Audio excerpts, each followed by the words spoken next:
nom uchun ishlash kerak, pul uchun emas degan gapni tushuntirib bering ommaga. Nimaga xaridorsiz mana nom uchun, hop, уже qur bo'ldi 4 mingta, 5 mingta nom uchun topshirib bo'ldingiz. Undayda nom uchun ishlaganingizdan keyin nom siz uchun ishlab boshlasa, shunchalik Xudoyim yog'dirib yuborar ekan, o'ylamagan darajangizda keladi. Misol uchun nom uchun nima tushuntirib bering auditoriyaimizga. Mana o'sha sizga ishonib kelayotgan odamlar hammasiga qilinayotgan masalan bir xil mayda narsalarga e'tiroz qiladigan bo'lsa ham, siz o'sha narsani erinmasdan, bir asab qilmasdan, to'g'ri borib tushuntirib, chiroyli yechim qilib beraverishingiz kerak. Xalq uchun siz har doim to'g'ri yechim, to'g'ri narsani qilib beraversangiz, nomingizni ko'tarib olsangiz, diyor yaxshi bo'ladi. Masalan, o'qish davridan boshlang.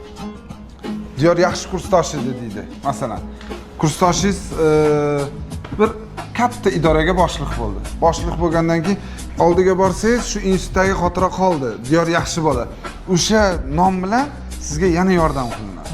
Undan keyingi hayotda hamsiyachilikda ham bu yaxshi hamsiya, zo'r hamsiya, любой narsa qilsangiz sizga yordam. Shuning uchun-da nomni asrash kerak, juda ham qattiq.